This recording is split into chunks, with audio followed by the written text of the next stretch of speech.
اور ایک لمبا سفر ہے۔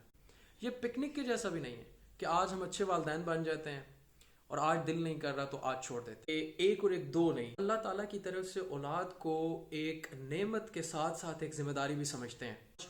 میرا دل کر رہا ہے کہ میں ایک آئیڈیل پیرنٹ بن جاؤں، تو رسول اللہ صلی اللہ علیہ وسلم نے کیا فرمایا تھا؟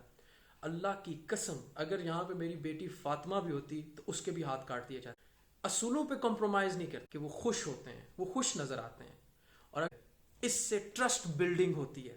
یہ ہے کہ جو بھاؤ کرنا ہے کسی بھی سبزی فروٹ والی دکان پہ جا کے بھاؤ کرنا، یہ کوئی اتنا آسان کام نہیں۔ السلام علیکم، میرا نام سید سعد علی شاہ ہے اور میں 5 سال سے light school جلم junior campus Bahadur Shah wing میں ڈائریکٹر ایڈمن اور کیمپس مینیجر کے فرائض سر انجام دے رہا ہوں۔ اچھا، آئیڈیل والدین ہونا کوئی فنشڈ پروڈکٹ نہیں ہے، یہ ایک مستقل پروسیس ہے اور ایک لمبا سفر ہے، اور اس سفر میں کوئی چھٹی نہیں ہے۔ یہ پکنک کے جیسا بھی نہیں ہے کہ آج ہم اچھے والدین بن جاتے ہیں اور آج دل نہیں کر رہا تو آج چھوڑ دیتے ہیں۔ اس پروسیس میں کوئی چیٹ ڈے نہیں ہے۔ ایک غیر محتاط چیٹ ڈے کا بہت بھاری نقصان اٹھا سکتے ہیں ہم لوگ۔ اس لمبے سفر میں بچوں کی تربیت کے حوالے سے والدین کو کئی قسم کی مشکلات کا سامنا کرنا پڑتا ہے، اور اگر والدین کے اندر یہ 5 خصوصیات ہوں تو وہ ان مشکلات سے آسانی سے لڑ سکتے ہیں۔ آئیے ان 5 خصوصیات کے بارے میں بات کرتے ہیں۔ اچھا، پہلی خصوصیت، آپ کو یاد ہوگا میں نے اچھے اسکول کی کچھ پہچان بتائی تھی، اس میں نے اسکول کے مالکان کا نظریاتی ہونا بتایا تھا۔ بالکل ویسے ہی اچھے والدین یا آئیڈیل والدین کی ایک بہت بڑی نشانی ہے، ایک بہت بڑی خصوصیت ہے کہ وہ نظریاتی ہوتے ہیں، اور وہ تربیت کے عظیم مقاصد کو اپنے سامنے رکھتے ہوئے اپنی اولاد کی تربیت کرتے ہیں۔ دونوں یعنی والد اور والدہ میں سے کسی ایک کا نظریاتی ہونا کوئی اچھے آپ کو نتائج نہیں دے سکتا۔ دونوں کا نظریاتی ہونا انتہائی ضروری ہے۔ وہ اللہ تعالیٰ کی طرف سے اولاد کو ایک نعمت کے ساتھ ساتھ ایک ذمہ داری بھی سمجھتے ہیں، اور وہ یہ ٹھان لیتے ہیں کہ ہم نے جو کچھ کرنا ہے اللہ تعالیٰ کی خوشنودی کے لیے کرنا ہے، اور ہم نے معاشرے کو ایک اچھی پروڈکٹ دینی ہے، ایک ایسی پروڈکٹ جس کے دل کے اندر اللہ کا ڈر موجود ہو۔ دونوں اس چیز کو سمجھتے ہیں کہ یہ ایک لمبا پروسیس ہے اور اس چیز کو انتہائی کریٹیکل سمجھتے ہیں۔ دونوں میں سے کوئی ایک بھی ایک دن بٹھا کے اپنے بچے کو سارا لیکچر نہیں دے دیتا کہ آج میرا نظریاتی ہونے کا دل ہے، یا آج میرا دل کر رہا ہے کہ میں ایک آئیڈیل پیرنٹ بن جاؤں، اور وہ سارا لیکچر دے دیتے ہیں۔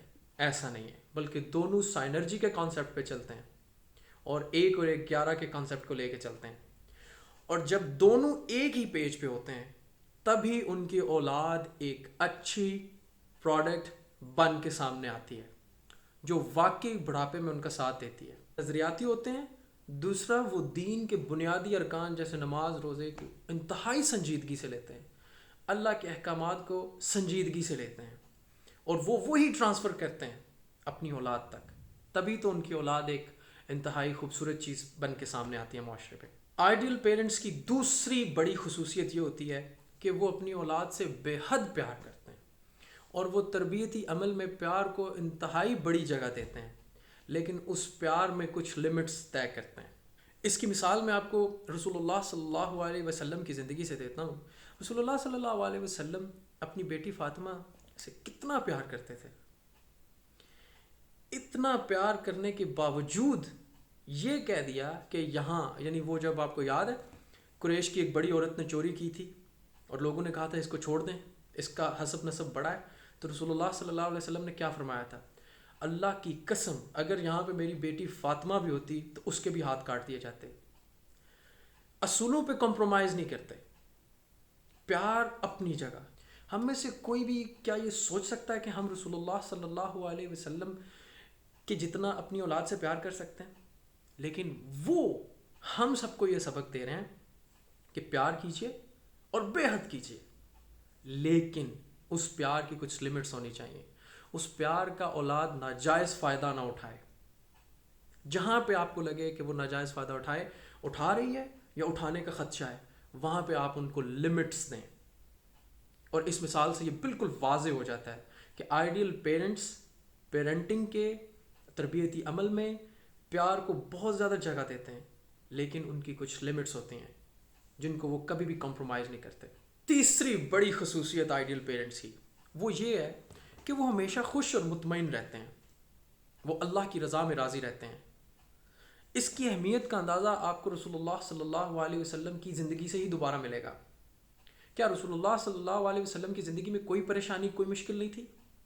لیکن اس کے باوجود وہ خوش رہتے تھے. رسول اللہ صلی اللہ علیہ وسلم کی زندگی کے اندر جو اللہ تعالیٰ نے ان کو کام سونپا تھا کہ اللہ کا پیغام لوگوں تک پہنچانا ہے، اس سنجیدہ کام کے ہوتے ہوئے بھی رسول اللہ صلی اللہ علیہ وسلم مسکرایا کرتے تھے.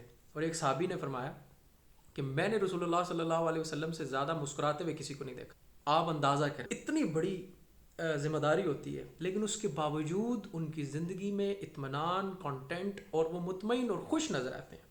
ہم میں سے اکثر لوگ جب بھی تھوڑی سی اللہ تعالیٰ کی طرف سے آزمائش آ جاتی ہے کہ سب سے پہلے ہمارے اس مزاج میں گرمی آ جاتی ہے، اس مزاج میں سختی آ جاتی ہے. لیکن آئیڈیل پیرنٹس ایسے نہیں ہوتے. وہ ہر مشکل کو، پریشانی کو سمجھتے ہیں اللہ تعالیٰ کی طرف سے، اور اس کے اوپر ثابت قدم رہتے ہیں، اور اپنے مزاج کی سختی اپنی اولاد پہ یا اپنے اہل خانہ پہ نہیں آنے دیتے. کیا رسول اللہ صلی اللہ علیہ وسلم سے زیادہ کوئی سنجیدہ انسان ہو سکتا ہے؟ اس کے باوجود وہ اپنی کمر پہ اپنے نواسوں کو بٹھا کے سواری کراتے تھے. ان کا کام باہر والا الگ، لیکن جب وہ گھر میں آتے تھے تو وہ اس قدر خوش مزاج تھے. آئیڈیل پیرنٹس بھی بالکل ایسے ہی ہوتے ہیں کہ وہ خوش ہوتے ہیں، وہ خوش نظر آتے ہیں.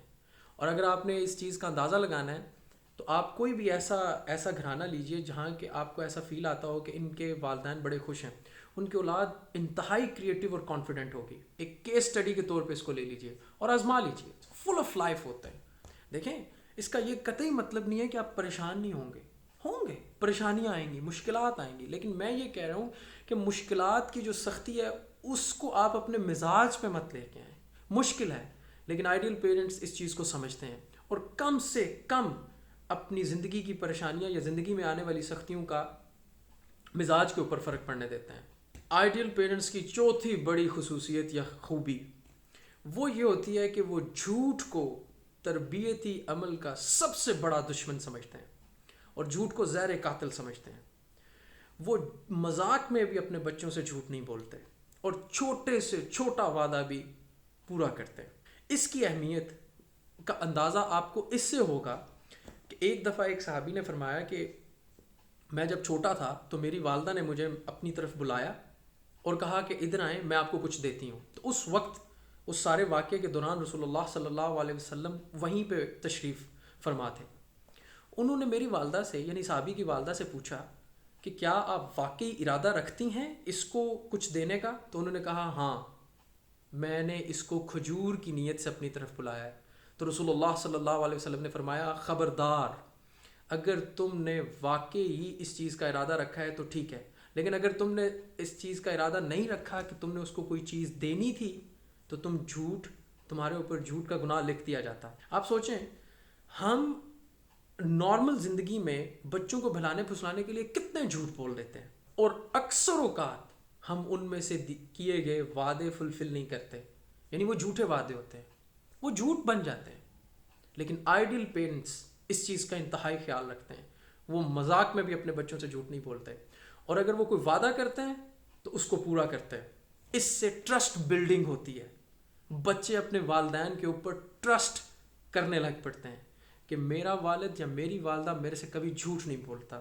انہوں نے اگر میرے سے ایک بات کی ہے کہ میں یہ کروں گا تو وہ کر کے دکھاتا ہے. یہ ہے آئیڈیل پیرنٹس کی سب سے بہترین خصوصیت کہ وہ جھوٹ کو تربیتی عمل کا سب سے بڑا دشمن سمجھتے ہیں اور اس کو نہیں بولتے. مذاق میں بھی چھوٹے بچوں سے جھوٹ نہیں بولتے کیونکہ ان کا پھر آپ سے ٹرسٹ ختم ہو جاتا ہے. آپ حدیث سے اندازہ لگا لیں، ہم وہی کرتے ہیں. ادھر آؤ میں کچھ چیز دوں، حالانکہ ہمارے ہاتھ میں وہ چیز ہوتی نہیں ہے. تو رسول اللہ صلی اللہ علیہ وسلم نے کیا فرمایا کہ اگر وہ تم نے نہ دینی ہے تو تم جھوٹے تصور کیے جاؤ گے، تمہارے اوپر جھوٹ کا گناہ ہوگا. آئیڈیل پیرنٹس کی پانچویں اور آخری بہت خوبصورت خصوصیت یہ ہوتی ہے کہ نہ صرف وہ بچوں کو فارمل تعلیم دلواتے ہیں اسکول یا کالجز میں، بلکہ وہ چھوٹے ہوتے، یعنی جب بچہ ابھی چلنے پھرنے کے قابل ہوتا ہے تو اسی وقت سے وہ ان کو پریکٹیکل لائف کی جو بنیادی ایکسرسائزز ہیں وہ کروانے لگ پڑتے ہیں. گھر میں اگر کوئی رینوویشن ہو رہی ہے تو بچوں کو ساتھ رکھتے ہیں، کچن میں جا رہے ہیں بچوں کو اپنے ساتھ رکھتے ہیں تاکہ ان کے اندر احساس ذمہ داری پیدا ہو، وہ گھر کو اپنا سمجھیں، اپنی چیز کی ہی لوگ حفاظت کرتے ہیں، اپنی چیز کا ہی لوگ خیال کرتے ہیں۔ لیکن ابھی اگر آپ دیکھیں تو ہمارے جو بچے ہیں وہ اتنے بڑے ہو جاتے ہیں لیکن ان کے اندر گھر کے کام کرنے کی عادت نہیں ہوتی۔ اس کی وجہ یہ ہے کہ ہم نے اس چیز کے اوپر اتنی توجہ نہیں دی۔ لیکن آئیڈیل پیرنٹس یہ کام لازمی کرواتے ہیں۔ اس کی آپ کو بہت پیٹ مثال دیتا چلو، وہ یہ ہے کہ جو بھاؤ کرنا ہے کسی بھی سبزی فروٹ والی دکان پہ جا کے بھاؤ کرنا، یہ کوئی اتنا آسان کام نہیں ہے۔ اتنے بڑے لوگ ہو کے بھی بھاؤ تاؤ میں مار کھا جاتے ہیں، لیکن آئیڈیل پیرنٹس اس چیز کا خیال رکھتے ہیں، وہ خود جاتے ہیں، وہ خود اس چیز میں ماہر ہوتے ہیں، اور وہ اپنے بچوں کو شروع سے ہی یہ سکل سکھا دیتے ہیں۔ جہاں پہ فکس پرائسز کا دور چل رہا ہے، صرف اور صرف فکس پرائس شاپ پہ نہیں لے کے جاتے، بلکہ وہ اتنی چھوٹی سے چھوٹی ایکسرسائز جو ڈیٹیل والی ہے اس کا بھی ذہن میں رکھتے ہیں، کیونکہ یہ ایک سکل ہے، یہ ایک ہنر ہے جس سے آپ کا بچہ بہت کچھ سیکھتا ہے۔ اپنا بہت سارا خیال رکھیے گا۔ اللہ حافظ۔